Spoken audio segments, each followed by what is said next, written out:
Amen. Magandang hapon po. Titingnan ko lang kung nasan yung iniwan niyang verse dito. Sabi nga sa may iwan siyang verse. May pagkakapareho pala kaming dalawa. Sabi niya, di baling medyo masama ang ugali, basta mataas ang grades, di ba? Ako naman, di baling mabait. Kahit mababa yung grades, okay lang. Basta mabait. So, purihin po ang Panginoon muli sa gabing ito. Tunay nga na salamat din sa kanyang buhay kung paano kumilos ang ating Panginoon sa kanyang buhay. We are on the last Thursday of the month. No? Bilis, no? So, 10 months na lang uli. Hinihintay natin. Raffle na uli. Amen. Purihin po ang Panginoon. At patuloy po tayo sa ating topiko na putting God first, aligning our lives with God. Yun. Walking in the will of God, aligning our lives with God. Bago po tayo magpatuloy, hinihingi po ang lahat na magsitayo para po tayo po ay manandaling manalangin. Dakilang Diyos, muli kaming lumalapit sa inyo sa hapong ito. Nagpapasalamat at kinikilala po kayo bilang aming Diyos ng aming buhay. Salamat po sa muling pagkakataon na kami po ay ipunin ninyo upang magsama-sama, upang sambahin kayo sa Espiritu at katotohanan. At ganun din po, Panginoon, na mag-aral din po ng inyong mga salita. Hari nawa, Banal na Espiritu, kayo po ang patuloy na kumilos sa buhay ng bawat isa. Tulungan niyo po kami na maunawaan namin ang inyong mensahe sa hapong ito, Panginoon. At hari nawa, O Diyos, yung mga salita na aming maririnig, Panginoon, ay magrema sa aming mga puso, maalala po namin, maging gabay din po namin sa aming pamumuhay sa araw-araw. Pinupuri namin kayo at pinapasalamatan sa pangalan ni Jesus. Amen. Mako po na po ang bawat isa. Salamat po. Sino dito yung nagsimula ng mag-jogging uli? Nag-enroll sa tinatawag na Balik Alindog Program. Meron ba? Ayun, merong isa. Meron pa ba? Meron pang hahabol? Wala na? No? Ang hirap, no? Yung magbalik Alindog Program ka.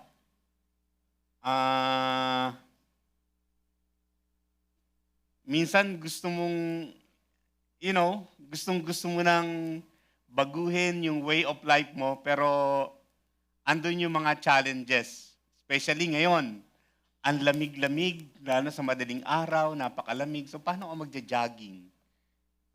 Ang sarap itutulog na lang uli. No? Next month na mag-jogging, parang ganun na lang. No? So, napakahirap. At sino na dito yung naka-experience ng may mga plano kayo, may pupuntahan kayo, pero pagdating ninyo doon sa lugar na pupuntahan ninyo ay yung mga kasama nyo, iba rin pala ang plano. No? Ang dami nyong activities na gagawin. Halimbawa, pupunta kayo magka-camp kayo sa May Tanay. Pagdating doon sa May Tanay, pagdating doon sa camping area ay yung iba matutulog lang.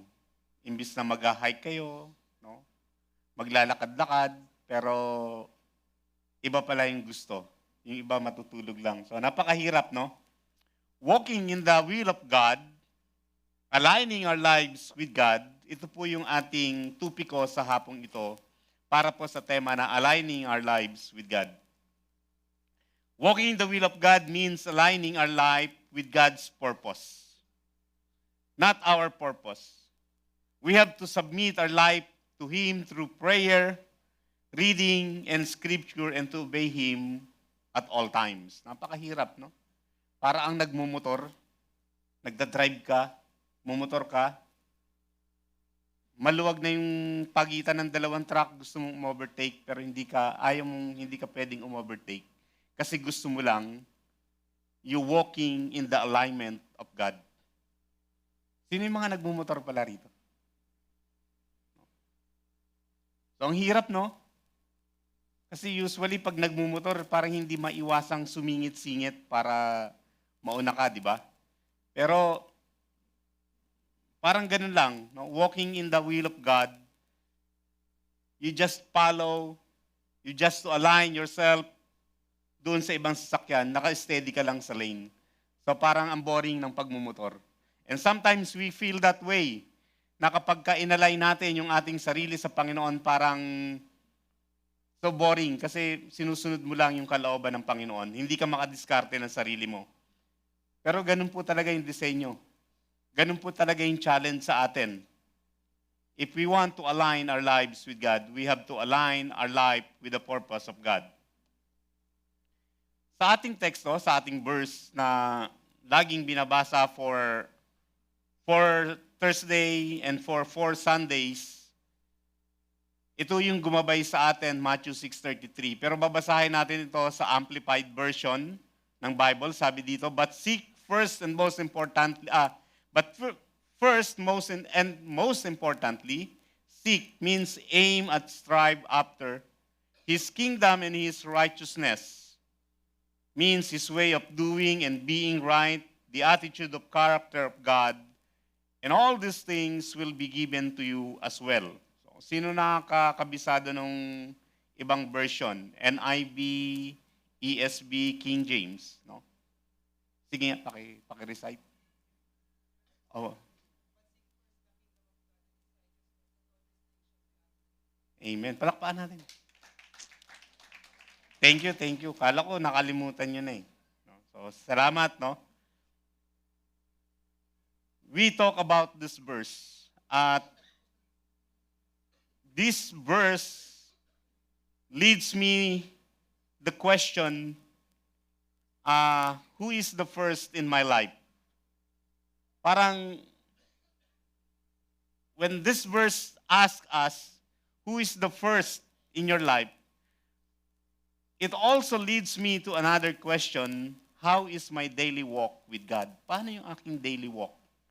Is my daily walk with God aligning to His will? So, in order for us to understand more about God's command to seek His kingdom first, kailangan mag-dig deeper tayo. So, bakit nga ba? Why God wants us to seek His kingdom first? No? Bakit nga ba kailangan? Because, sabi dyan, if we seek His kingdom first, it reorients our priorities. No? Nare-reorient yung ating prioridad from temporary worldly things to eternal spiritual realities. Parang tinitingnan yung mga ginagawa kong ba ngayon ay nagbibigay ba ito ng kapurihan, kaluguran sa Panginoon, or pang sariling interest ko lang? So God promises us that by making Him the ultimate focus, He will provide for our needs. He will help us to know and walk on our purpose, and He will give us peace and help us align our lives with His greater plan, leading to true fulfillment rather than worry.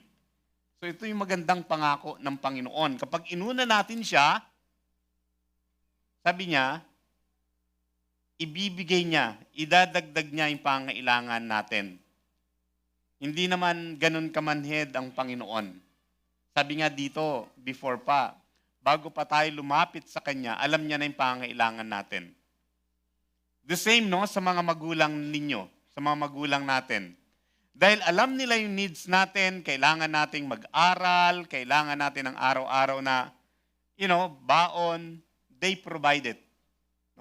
Bagamat siyempre minsan pinapaalahanan natin sila na, yung baong ko para bukas, or advance, yung ibang parents ay ibinibigay na. That is why we need to walk in the will of God. Kailangan natin lumakad. And when we submit our will to God's reign, we find our true identity in Him. Nakikita natin kung sino ba tayo sa Panginoon, at ano ba tayo sa Panginoon? Nakikita natin yung ating sarili. And we learn to trust His provision over our own striving then it transforms our daily life into sacred living. No? Nagiging mas maganda yung ating pamumuhay, mas, alam mo, nagiging lighter, mas nagiging magaang, nandun yung peace of mind sa atin. Naranasan nyo na ba yun na 100% nagtitiwala kayo sa Panginoon na, sige Lord, pinapaubaya ko na to sa iyo. Parang ganito yan, nung nag-aaral ako, may time na nagre-review ako ng parang sa akin lang. No? Parang hindi ako nagtitiwala sa Kanya na kailangan kong galingan. Pero wala eh. Ang resulta, parang dumudungaw lang sa bintana. But when I learn to trust Him, ibinibigay ko yung kanyang buhay, ang aking buhay sa Kanya, then nagiging mas maganda yung nagiging resulta, yung kinakalabasan. Sa Romans chapter 12, verse 1 and 2, sabi ni Apostle Pablo, "Therefore, I urge you, brothers and sisters, in view of God's mercy, to offer your bodies as a living sacrifice, holy and pleasing to God. This is your true and proper worship. Do not conform to the pattern of this world, but be transformed by renewing of your mind. Then you will be able to test and approve what God's will is, His good, pleasing, and perfect will." No, napakaganda ng sinabi ni Apostle Pablo. Yung renewing sa Biblia, yung sinasabi dito, hindi ito katulad ng pagre-renew lang ng ating lisensya. No, sa LTO, pag nag-renew ka, no, ganun pa rin uli. Ang nagbabago lang yung picture, yung muka, no, ng lisensya. Liban lang kung ipinalakad mo yung lisensya, at least naka-coat and tie ka doon. Pero pag hindi mo pinalakad, ikaw mismo lumakad, kung ano yung suot mo nung araw na yun, yun din yung nasa picture ng lisensya. Dito sa Biblia, when we say renewing, ibig sabihin yan sa Greek word is anakinosis. No? Parang it signifies complete renovation. Parang kung halimbawa itong building na to, ano ba itsura nito dati? Hindi ko kasi naabutan eh. No? So, complete, parang hindi mo na makikilala na, ay, yun na pala yung building na dati na ano. Iba na pala. No? Ang ganda na ng kinalabasan. Parang ganun, parang nagiging bago. It changed for the better. No? Linagyan ko ng kulay blue. Or making something qualitatively new and improved rather than just present. Pag sinabi sa Biblia na renewing of your mind, ibig sabihin, you change 160 degree. Hindi 360, kasi pag 360, ikot, harap ka lang ulit. No? 3, tama, no? So 160, 380, sorry. No? Humina bigla sa mat. So, tumatalikod ka, nagbabago ka ng isipan, iniiba mo yung isipan mo. Inia-align mo ito sa will ng Panginoon. In the course of time, nagugustuhan mo na. Maaring sa una, merong resistance na hindi ako to, mahirap, hindi ko gusto, o napakahirap mag-adjust, but on the course of time, nagugustuhan mo na yon, nasasanay ka na. Last October, I stopped eating rice. Hindi na ako kumakain ng kanin. Mga 1, 2 araw, hanggang 1 linggo, parang nandun yung resistance. No? Especially ako yung nagluluto, ako yung nagpiprepare ng pagkain sa amin. No? Kasi pumapasok nga yung aking may bahay, nagtuturo, umaga, alis. So dapat pag uwi niya sa tanghali, bago naman ako umalis pupuntang trabaho, kailangan nakaprepare na yung pagkain. At least may pagkain silang dadatnan. Napakahirap. Kasi magpiprepare ako ng ulam, kailangan yung maayos din na ulam. Diba? So, what is ulam without the kanin? Diba? Ang hirap, may resistance. Minsan nandun na yung kutsara, so, ulam na lang muna. No? So, nagpiprepare na rin ako ng pansarili kong pagkain. So, since October, no? Hindi na ako kumakain. Parang ganun din. Minsan, pag inia-align natin ang ating sarili sa Panginoon, Sa una, mahirap, may resistance. But on the course of time, nagugustuhan na natin yon. That His will, yung kalooban ng Diyos, nagugustuhan na natin. Ganito pala lumakad sa Panginoon. Ganito pala yung walking in the alignment of God. No? Okay din naman pala. Yes, may challenges, but you love the challenges. Why? Because God is backing you up. Nandyan ang Panginoon tumutulong sa'yo. Hindi ka niya pinababayaan, hindi ka niya iniiwan. God's will is always good and acceptable and perfect. It may not always feel comfortable, but it is never harmful. Katulad nung hindi na ako kumakain ng pagkain, nung una, 2 linggo, ganyan. But, nung mag-isang buwan na, parang nag-iba na yung taste buds ko, parang okay na. Adjusted na.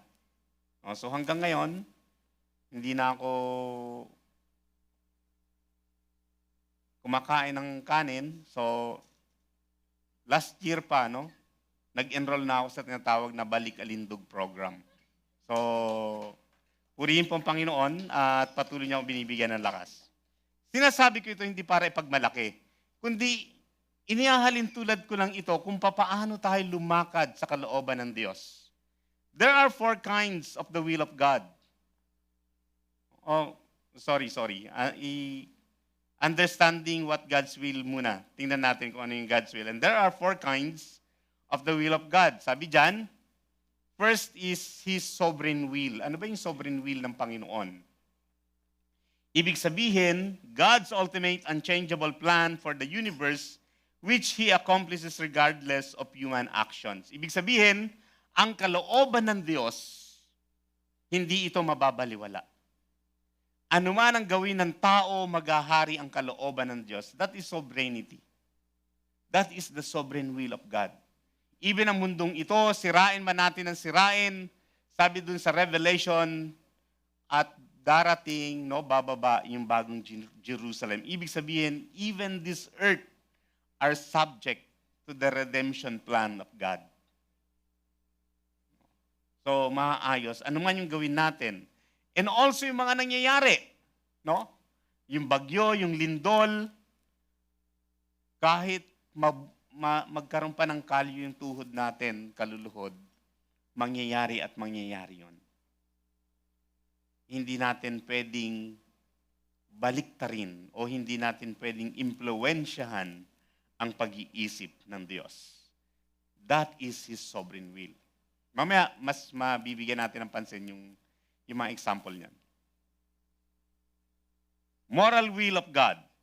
Ito yung kanyang will of command. God's revealed instruction for how people should live. Dito sa Biblia, nagbigay siya ng 10 commandments, kung paano tayo mabuhay, kung paano tayo makitungo sa ating Panginoon, kung paano tayo makitungo sa ating kapwa.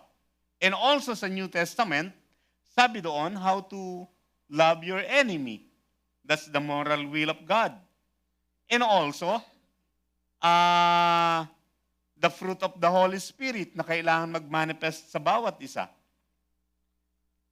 And then number 3,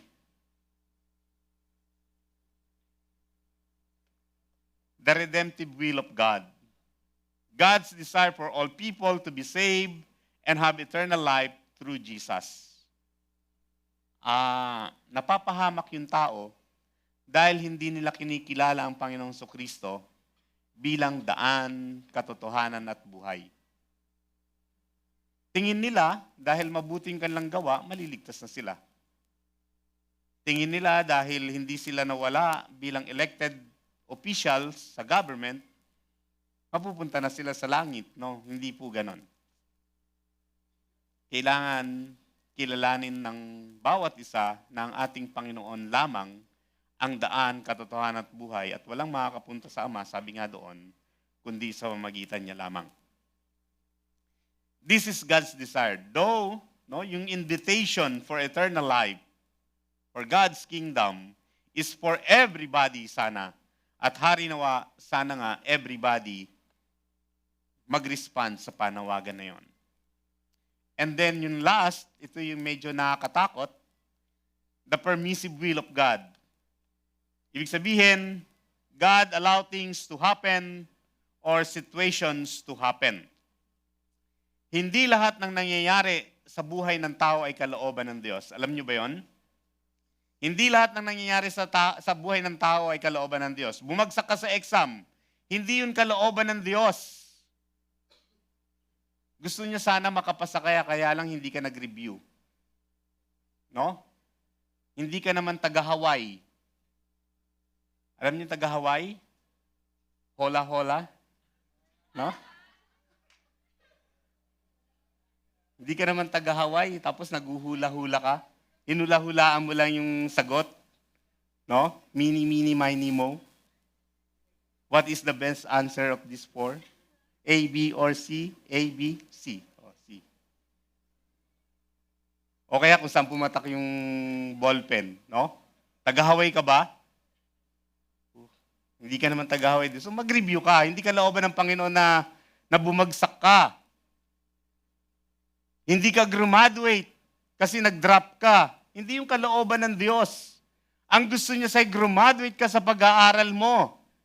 So hindi lahat na nangyayari sa buhay ng tao ay kalooban ng Diyos. Pinapayagan lang yun ng Diyos na mangyari. Hinahayaan niya lang yun na mangyari. Nagmomotor ka, nagdadrive ka ng four-wheel, na-aksidente ka. Kasi kahit traffic, banking ka. Oh. Nakasagasa ka ngayon ng tae ng bulate. Nadulas yung motor mo. Pumailalim ka sa gulong ng isang kotse. Natigok ka. Kalooban ba ng Panginoon yon? Sasabihin natin, ay, kalooban po yan ng Panginoon.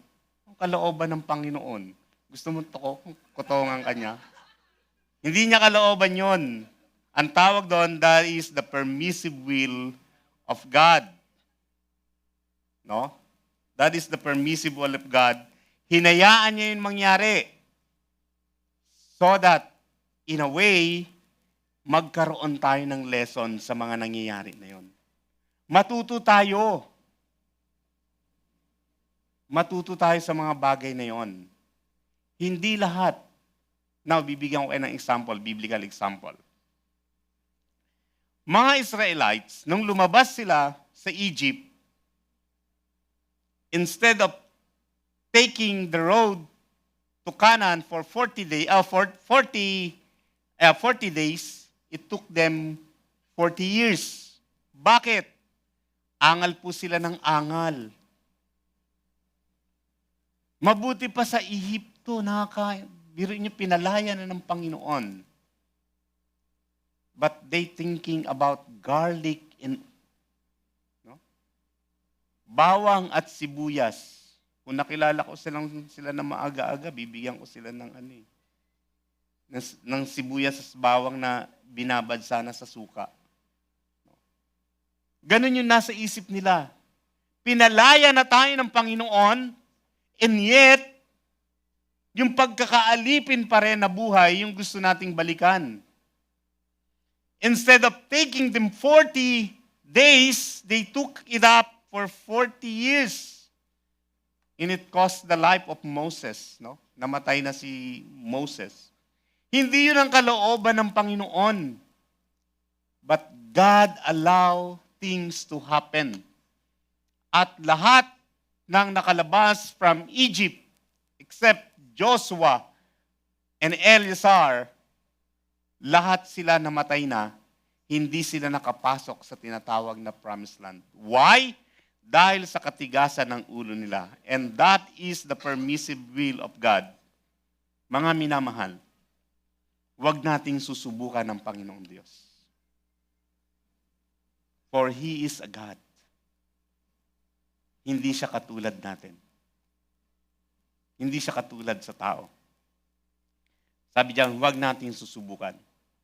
In Romans 1:26-32, sabi diyan, because of this, God gave them over to shameful lust. Even their women exchanged natural sexual relations for unnatural ones. In the same way, the men also abandoned natural relations with women and were inflamed with lust for one another. Men committed shameful acts with other men and received in themselves a due penalty for their error. Pinayagan sila ng Diyos na gawin yung mga kahalayan na gusto nila. Yung babae ayaw na sa lalaki, gusto na sa kapwa babae. Yung lalaki ayaw na sa babae, gusto na sa kapwa lalaki. Sabi diyan.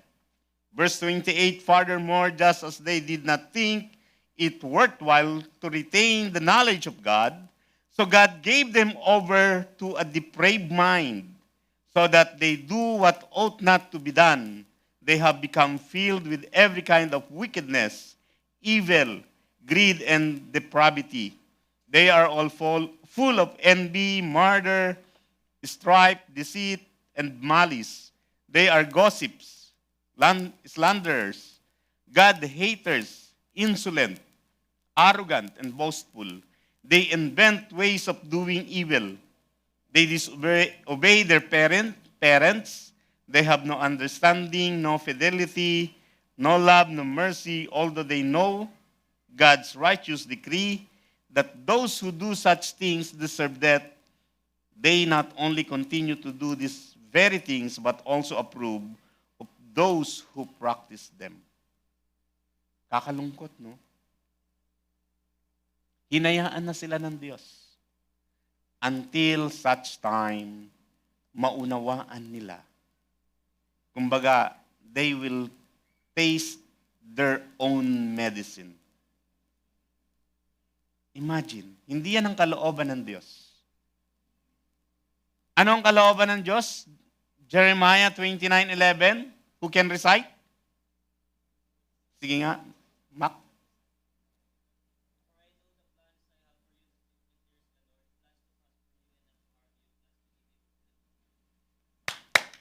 Galing. Thank you. For I know the plans I have for you, sabi ng Panginoon.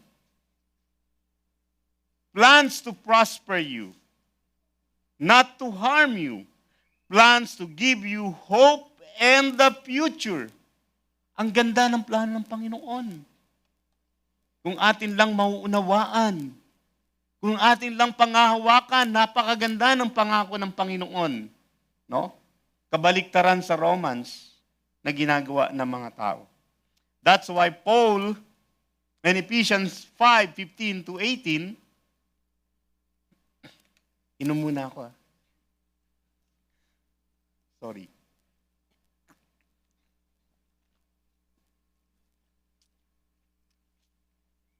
Basahin natin sabay-sabay.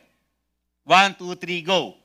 Look carefully then how you walk, not as unwise, but making the best use of time, because therefore do not be foolish, but understand what the will of the Lord is, and not to get drunk with wine, for that is debauchery, but be filled with the Spirit.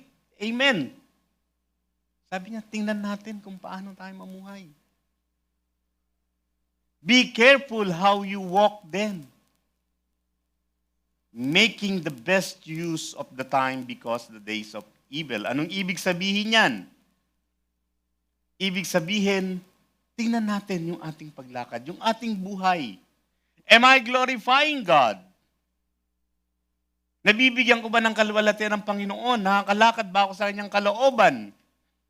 O sa kagustuhan ko pa rin? Making the best, ibig sabihin, samantalahin natin ang oras. Dahil mapapahamak tayo pagka hindi natin sinunod ang kalooban ng Panginoon. Malalayo ang ating puso sa kanyang kalooban. Malalayo yung ating puso. No? That's why we have to make the best use of our time. Yan po yung diniscuss sa atin. No? Last Thursday ni Pastor Ronald, making the best use of our time.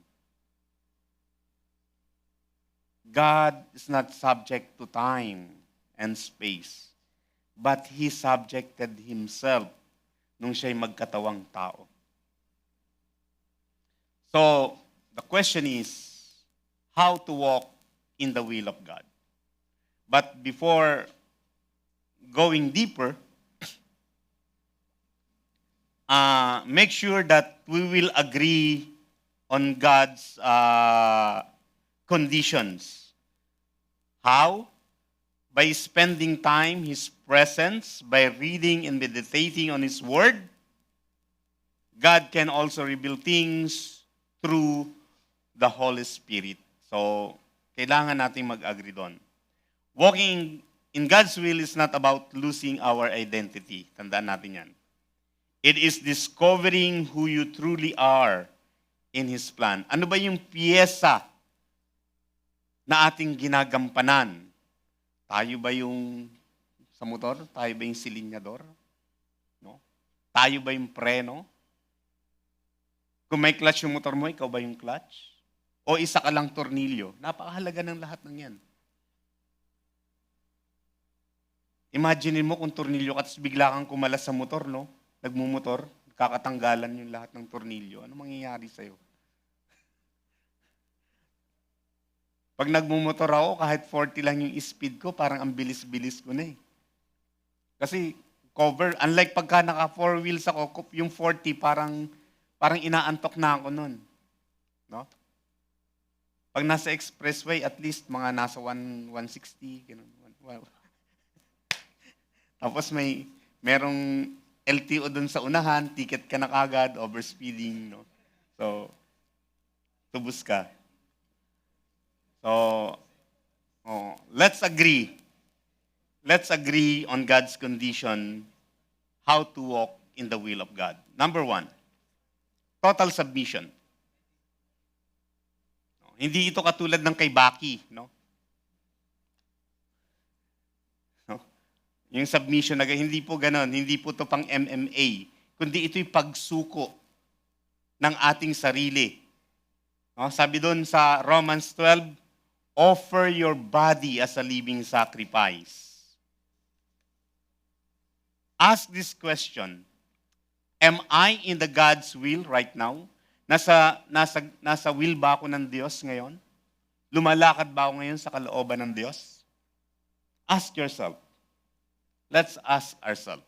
Kausapin mo, hey, self, are you walking in the will of God right now?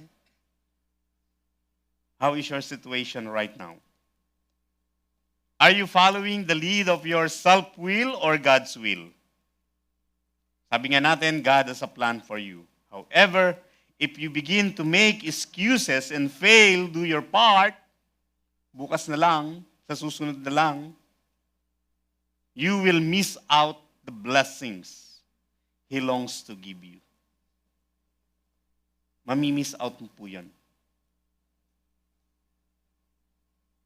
Sabi sa James 4:7, submit yourselves then to God. Resist the devil and he will flee from you. Ibig sabihin, submission is not about loss. It is about gain. When you yield to Him, you position yourself for divine strength and protection. Paano ba tayo mag-pray? Sino lumuluhod dito pag nagpe-pray? Yun, isa. Isa lang. 2 lang kami. 3, 4, 5, 6. Subukan nyo, napakasarap. Oh. Yung lumuluhod ka sa Panginoon, tapos nag-i-emote ka na, no? Na ano ka na ng Holy Spirit, dinadala ka na. Maiiyak ka na. At lalo kang maiiyak kasi ang sakit-sakit na ng tuhod mo, pero ang dami pang gustong sabihin sa Panginoon. Oh, ang sarap. Lalo yung sa mga gantong edad sa akin, no? Tapos pagkatapos mag-pray, no? Parang gusto mo pang nakaluhod kasi hindi ka na makatayo. Pero alam niyo yung damdamin na parang ibinuhos mo sa Panginoon yung lahat, na parang alam niyo yung balde na punong-puno ng tubig na ibinuhos mo na ganun yung tubig, gumaang na yung balde, di ba? Kasi wala nang laman. Ganon yung damdamin. Ang sarap. When you submit yourselves to God, you know, yung yieldedness, It brings you alignment. Alignment. It brings you alignment. The more you yield, the easier it becomes to recognize God's leading. You stop wrestling with life and start resting in His peace. Hindi ka na nakikipagtalo. Parang kayo pag inutusan, hugasan mo na yung pinggan ha, pagtaas natin kumain. Mamaya naman, may kausap pa ako eh. No? Imbis na hugasan nyo agad, no, nakikipagtalo pa kayo. Tapos inaantok ka na, bukas ko na lang huhugasan. Oh, may ganun ba dito? Ang bilis ng pangalan ah. Ibulong mo lang sa akin. Pabulong lang. Oh? Oh. You know, God cannot direct a stubborn heart. Pag stubborn yung puso mo, He will let you realize your stubbornness until such time na ikaw na mismo ang magsasabi, Lord, I surrender. I submit to you. The power of yieldedness is that unlocks divine authority. Once you let God lead your life, becomes a channel for His will on earth. Point number 2. Aligning your desires with the kingdom or heaven. One of the most prayers we can make is, Lord, change my desires. Ganun ba yung prayer natin ngayon? Oh Lord, bigay mo naman ako nito. Lord, sana makapasa ako sa exam. Then tulog na, hindi na nag-review.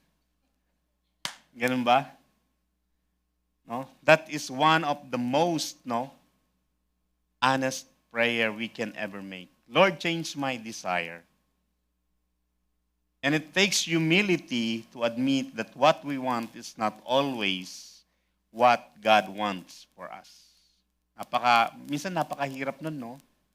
Alam niyo yun na parang gustong-gusto niyo magpabili, pero hindi yun ang gusto ng parents niyo para sa inyo.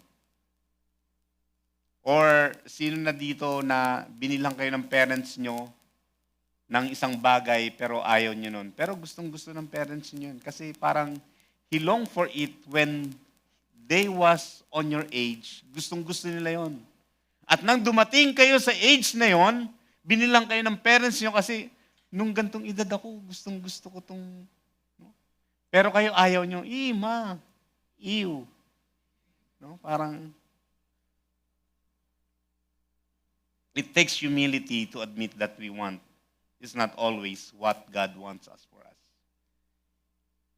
Alignment begins with our desire to start to mirror yung glory ng ating Panginoon. Kapag nagsalamin ka, ang gusto mong makita, yung glory ng Panginoon. That's true alignment. Wala namang problema having dreams, goal, ambition. The problem begins when these desires compete with God's purpose. Nagiging idolatry na natin yung ating dreams, yung ating desire, yung ating ambition. Nagiging idolatry na. Kasi bakit? Nagko-compete na ito sa kalooban ng Panginoon. Yung kalooban sa iyo ng Panginoon. And yet, you are believing that the plan of God, His good plan, mangyayari sa'yo. But you are opposing that plan of God. Why? Dahil nagiging idol mo na yung dreams mo at yung goal and ambition mo. Many times we ask God to bless our plans instead of asking Him to show us His plan. But heaven does not adjust to us. We are the ones meant to adjust to heaven. Hindi ang Diyos ang mag-a-adjust. Gusto niya na maunawaan natin kung paano siya kumikilos sa ating buhay. Kaya nga, napakaganda ng ating tema, no? Aligning our lives to God. Sa Psalms 37 verse 4, sabi diyan, take delight in the Lord, and He will give you the desires of your heart. Ganda, no? Take delight in the Lord. Tingnan mo yung kanyang kagustuhan. And He will give you the desires of your heart. Madaya yung ating puso. Yung ating puso, dito ini-store ng ating isipan yung lahat ng nararanasan natin sa buhay. Even the developed knowledge, ini-istoryan sa ating puso. At kung minsan yung ating puso, natututo yan. Sabi nga sa Jeremiah, nagiging mandaraya yung ating puso. So paano ito maiki-clean up? Kailangan natin linisin yan ng salita ng Panginoon. Sa US, nagkaroon sila ng pag-aaral, the effect of reading of the Bible or the Word of God into a person. So meron silang correspondence for 200, ganon, or I don't know the number, exact number, pero parang 200. Hinati nila yun sa 3 grupo. The first group, magbabasa lang sila ng once a week. The other group, magbabasa sila ng 2 to 3 times a week. And the other group will read the Bible every day. You know what? Yung nagbabasa ng once a week sa Bible, baliwala lang sa kanila. Walang epekto. Parang nagbasa lang sila ng story. Yung nagbasa ng 2 to 3 times a week, yung epekto sa kanila parang may konting epekto, pero sarili pa rin. No? Walang total submission. Amazingly, the effect of the Word of God, yung nagbabasa ng everyday, amazingly, nagbabago yung buhay. They submit to God. May mga times na yung mga tao na yon, sa kanilang pagbabasa, nag-iiyakan sila dahil nakikita nila yung sarili nila. How God loved them sa Biblia. Palakpakan natin ang Panginoon. Take delight in the Lord and He will give you the desires of your heart. Hindi nais o hindi ibig sabihin ng verse na ito na lahat ng kinikrave natin ay ibibigay niya. No? It means that as we delight in Him, He reshapes our heart. The more we draw near to God, the more our desires become purified. He begins to plan heavenly intentions with us. Soon we start wanting what He wants. Galing, no? Nagiging, alam niyo yun, kapag naalay na tayo yung gusto natin, sabi nga ng panalangin ng Panginoon, yung kalooban mo sa langit, maghari dito sa lupa, na ito na rin yung gusto natin.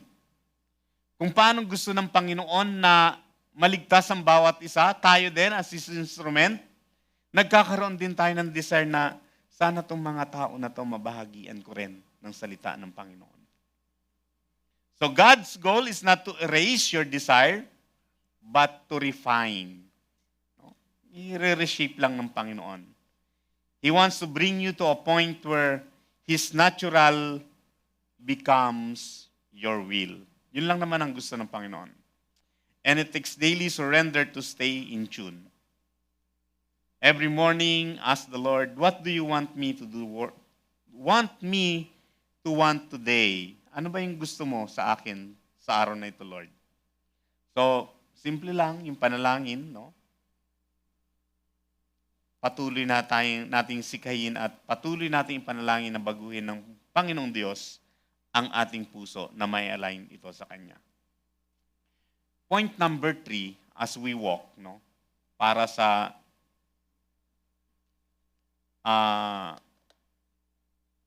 as we walk in the will of God, pag-realign ng ating buhay, prayer and divine direction. Kailangan nating palaging manalangin. Prayer is not an optional. It is not the last means. Kumbaga parang dahil wala ka nang mapuntahan, saka ka magpe-pray. No, hindi po ganon. Prayer is not about just talking to God. It's about aligning with Him. Many times, people see prayer as a way to get to do what they want. But true prayer changes us more than it changes things. No? Again, hindi natin kayang impluwensyahan yung isipan ng Diyos. Mas marunong siya sa atin. Hindi pa tayo nakakarating sa kinabukasan, nakita niya na yung ating kinabukasan. Nakita niya na. Hindi pa nga tayo pinapanganak, kilala na tayo ng Panginoon. Hindi pa nga nagmi-met yung inyong mga magulang, kilala na tayo ng Panginoon. That year 2000 isisilang si ganito. That year 1970 isisilang si ganito. Alam na ng Panginoon. So prayer is not to affect God's mind, but to align our minds to His. Hindi na natin siya pwedeng kumbinsihin. Bagamat minsan nakikiusap tayo, katulad ng pakiusap natin sa parents natin, no? Pero natututo tayong mag-submit sa Kanya. Natututo tayong magpasakop sa Kanya. Proverbs 3:5-6. Trust in the Lord with all your heart and lean not on your own understanding. In all your ways submit to Him and He will make your paths straight. No? Trust in the Lord with all your heart. Minsan, nagdidesisyon tayo according to our emotion.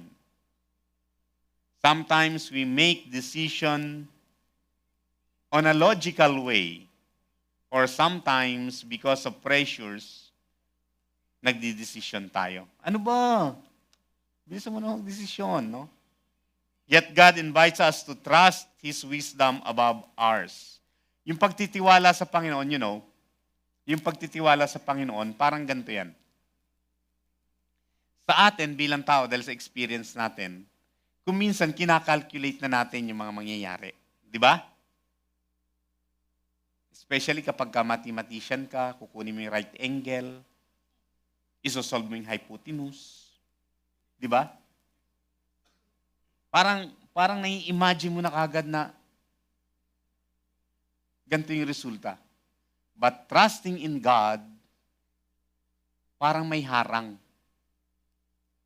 Parang paano mo ka susunod sa Panginoon, Lord? Merong harang eh. Nakalimutan mo na ang Panginoon, nakita niya na yung nasa kabila. Okay? So, paano tayo magtitiwala? So, trusting God, believing na patuloy tayong sasamahan ng Panginoon.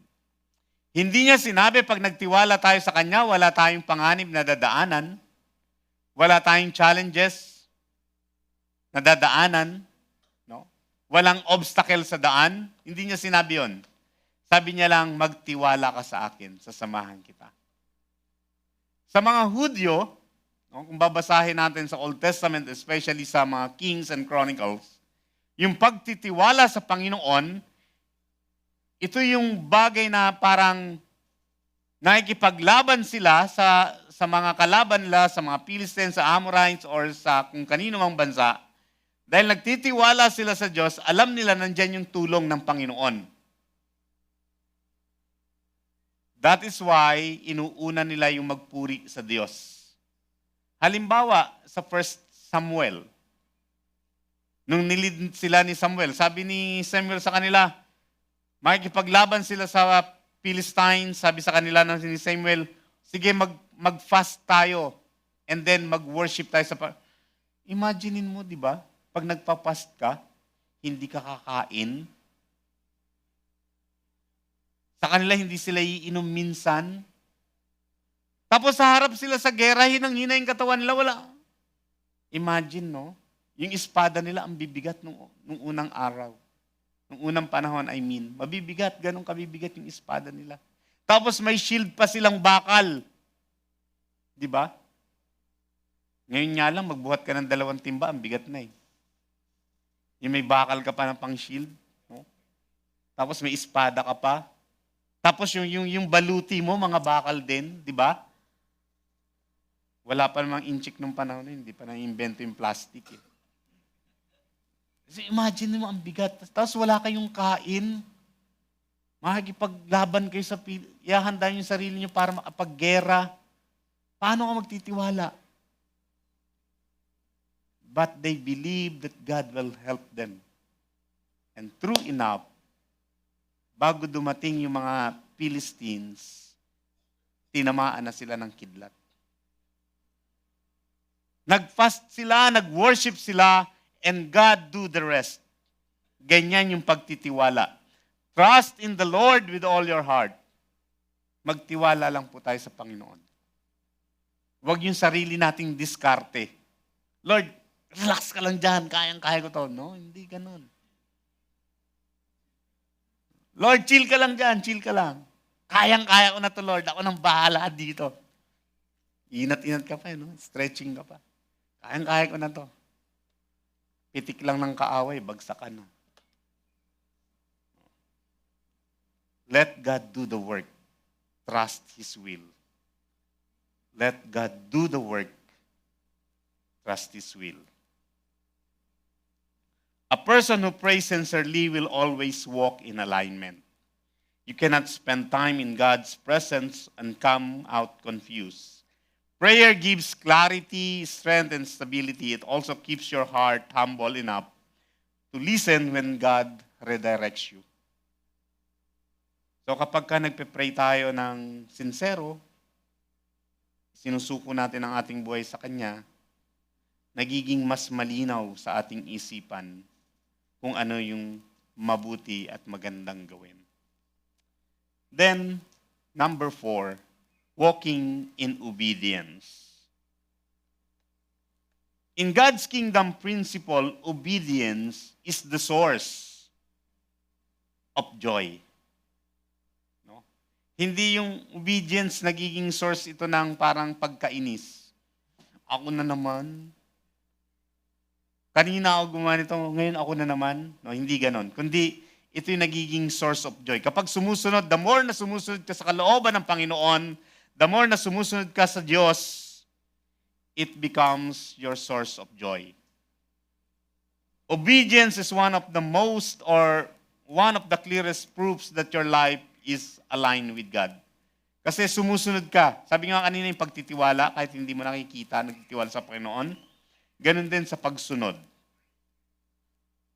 Lord, mabigat to, mahirap. Yes. Pag tinatanong ko nga minsan yung mga tambay dati doon sa lugar namin sa Quezon City, nahihirapan din sila magtambay. Sabi niya, Pastor, ang hirap din po ng buhay ng standby. Kala mo. Sabi niya, naghahantay kami dito, wala namang kami hinihintay. Oo. Sabi niya, Pastor, ang hirap kaya magtambay, Pastor. Kasi minsan makikita ko sila, umaga, nagkwekwentuhan, no? Mga nakahubad. Paghapon, meron na silang tinatagay. Sabi, gagal ng mga tambay na to. No? Ay, Pastor, ang hirap din. Sabi niya, ang hirap din magtambay. Lahat mahirap. Ang kagandahan lang pag sumusunod tayo sa kalooban ng Panginoon, sinasamahan niya tayo. Hebrews 13:5, I will never leave you nor forsake you. Matthew, no, sabi niya, I will be with you always to the very ends of the earth. Kasama natin ang Panginoon. Kasama lagi natin siya. Walking in obedience, sabi ni Samuel, no, dito sa 1 Samuel 15 verse 22. Has the Lord as great delight in burnt offerings and sacrifice, as in obeying the voice of the Lord? Behold, to obey is better than sacrifice, and to listen than the fat of rams. Ito yung panahon na yung mga tao akala nila na mauuto nila ang Diyos dahil nagsasacrifice sila. pero malayo yung kanilang puso. Ito yung panahon na dinadaya na nila yung mga animal na isa-sacrifice. Kapag pilay yung kanilang sheep, yung kanilang ram, may kapansanan, yun ang isa-sacrifice nila. No? Akala nila mauuto nilang Panginoon kasi nagsasacrifice sila. Minsan ganun tayo mag-isip, di ba? O Lord, nagsimba ako sa iyo obligado ka sa akin. Sagutin mo yung prayer ko. Hindi po ganun. Parang minsan utang na loob pa ng Panginoon kapag nag-Bible study tayo, pag nag-pray tayo, pag nagsimba tayo. Hindi po ganon. Kaya nga sabi ni Samuel dito, has the Lord has great delight in burnt offerings and sacrifice? Natutuwa ba siya? Kaysa inyong pagsunod sa Kanya? Kaya sabi niya dito, behold, to obey is better than sacrifice. That's why obedience to God is the source of joy. Nagkakaroon tayo ng kagalakan kapag sumusunod tayo sa Panginoon. Pinapaalalahanan din tayo ng verse na ito na ang pagsunod is above religious activity. Especially doon sa mga bagay na o sa mga time na hindi tayo nakikita, na ang Panginoon lang nakakita sa atin. Meron yung kaibigan ko, may kapitbahay siya. Yung kapitbahay noon, yung anak, yung isang anak, nagtatrabaho kapag wala yung parents niya. Pag umalis yung parents niya, linis siya ng bahay. Yung kapatid niya, pag nandyan yung parents, saka lang siya nagtatrabaho. You know, obedience, even in the absence, no? Kapag tayo lang mag-isa, doon mas nakikita how we obey the Lord. Walang nakakitang tao. You know why? Dahil ang Panginoon lang ang nakakita sa atin.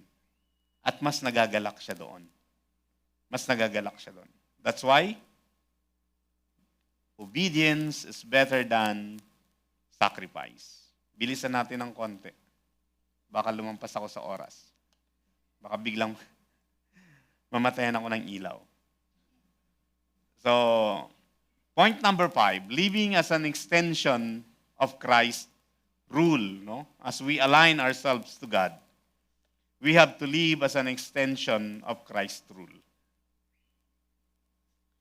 2 Corinthians 5:20, pinapaalala sa atin ni Pablo, therefore, we are ambassadors for Christ, God making His appeal through us. We implore you on behalf of Christ, be reconciled to God. Ibig sabihin, you are part or we are part of God's body. Wherever we go, yung influence ni Kristo, kailangan nagmamanifest sa atin yon. Wherever we go, whatever our situation, you carry His presence into your family, into your workplace, into your school, into the community. That is what it means to be aligned, to be an ambassador. You promote the kingdom, not you promote your own interest. Okay? Dito sa mundong ito, may dalawang kingdom eh. Hindi yung kingdom ni Vic Soto, hindi po yun. Yung kingdom, ibig sabihin, yung hari ng mundong ito, si Satanas, and then, dahil nagtagumpay na si Kristo, kailangan nating i-advance yung kanyang kingdom. Kailangan nating sakupin yung mga taong wala pa sa kingdom ng Panginoon. Not through migration, but through conversion. Kailangan ma-convert sila, maging citizen sila ng kaharian ng ating Panginoong Diyos. The more connected you are, the brighter you shine. No? Kapag ikaw ay connected, the more you shine. When believers walk in alignment, the world sees the nature of Christ in you. Kapag ikaw ay lumalakad, alignment in God's will. Sabi nga ng kanta, I can see in you the glory of my King. Oh, I love you with the love of the Lord. So nakikita sa atin at nai-encounter ng taong ito yung kindness, yung integrity, yung faith na meron tayo. That's why they ask, ano bang meron sa mga taong ito, sa mga batang ito? Until na ma-find out nila na si Kristo nga yung nasa atin. So, let's live as an extension of Christ's rule. Let's live as an ambassador of Christ. We have to advance God's ministry. So, let's declare this. Nababasa niyo po ba? Maliit? Papahiramin ko sana yung salamin ko eh. So, let's declare this. 1, 2, 3, go.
Amen. Amen.